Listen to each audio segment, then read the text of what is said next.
Hello, Serge here from the backyard driving range.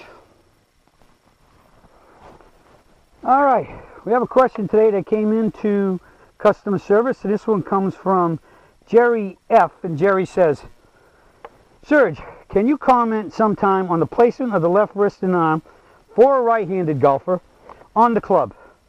I heard a tip the other day from a golf pro, in parentheses non-Sergeite, and he said that in the setup position, the left wrist and left arm should be aligned with the club shaft. In other words, it should feel as though the left wrist and arm are on top of the club shaft, such that the left arm does not form an angle with the club shaft. It seems to make sense to me, as it should allow for the club head to return square at impact if you maintain that position throughout the swing. What are your thoughts on this? Thanks, Jerry F.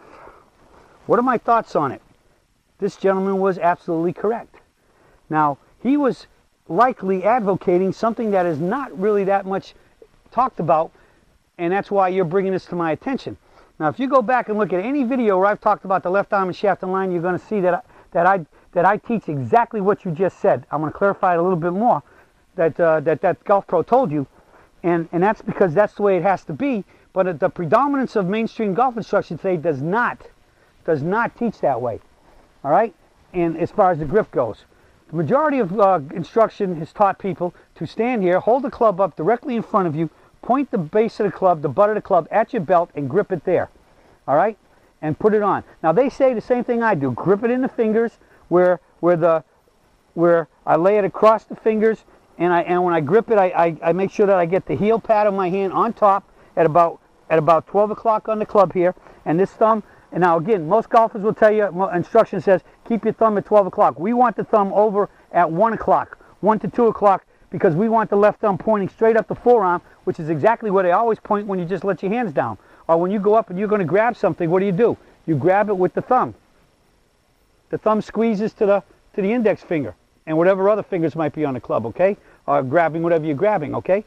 And so the thumb, the hand is always in dynamic balance when the thumb is in line up the center of the forearm. So they always talk about put it right here and then aiming here, and they want that V at the right shoulder. Well, we want the thumb over at 1 o'clock, and we want to see the thumb pointing up here, and there's a V, and it's pointing more in this case because where we're now going to point it, we're going to, in keeping it in line, the key is point it now somewhere up towards your left hip socket, right about here. That leaves it in line. So if I grip it pointing at my belt buckle, I've automatically got a cup in my left wrist. Here it's relatively flat. All right? Why relatively flat? Because the wrist is always thinner than the forearm and the back of the left hand if we were to lay like a ruler across here. So you have to look at this because you got different diameters of the hand, it has to have that flat look. So we grip it here, club face is square. But when we grip it, I always take my club up and kind of point it at my hip, and my left hand just slides right out onto the club right here and comes straight down. Dr. Armstrong likes to teach somebody this by just standing here. He has you stand up like this and he notes, look what you got. Both hands are pointed inward, so at some point, one of these has to change a little bit. Well, he'll stand over here and he'll drop it in the person's hands right here, and he says, grip it right here. I had an PPGS player, she gripped everything right here, including her putter. And she was a very big believer, just as my brother Kenny was always a big believer in you putt with your playing grip, because we still grip it, and there is a little arcing in a post stroke, and the same thing with clubs, and so they gripped everything the same way, and I pretty much putt with my playing grip too. I toy now and then and get out of it, but I always usually come back to it.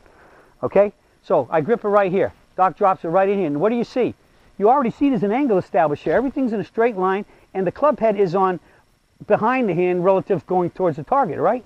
So I grab it up here. Jack Nicklaus does it exactly like this. You watch Jack. He comes up. He goes right here. He just comes, puts his hands on it. Then we check the club face out that the leading edge is to the ground. And then when I come back down, I'm right here. And with a ball on the ground, I'll use my little pink ball I found on the course the other day. Okay? And I come back down.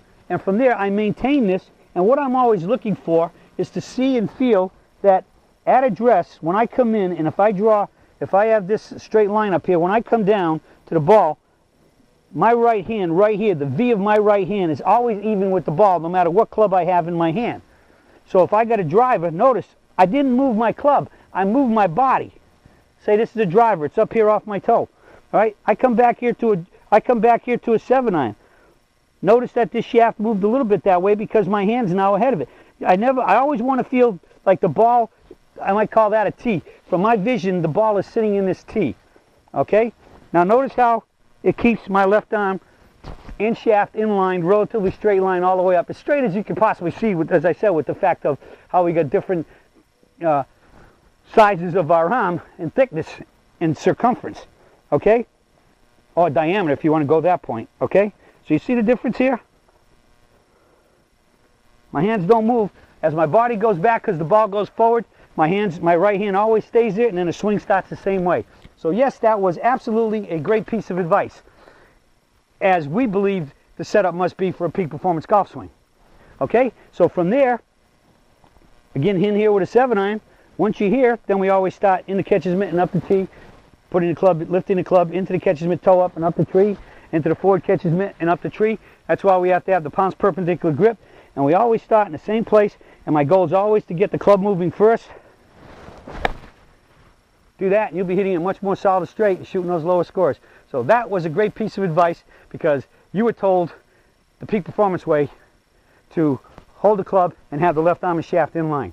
But the key would be pointing it here. You can practice just gripping it here all the time. Just come straight out, put your hands on there, check the club face, and you're in position. Okay, well that's it for the search for today. Answering a great question, because there are some things out there where some people, even if they're not peak performance people, they figured out better ways to do things, and in most cases I think if they figure out better ways, they're coming the peak performance way. All right, well that's it for the search for today, and I'll be talking with you all again soon.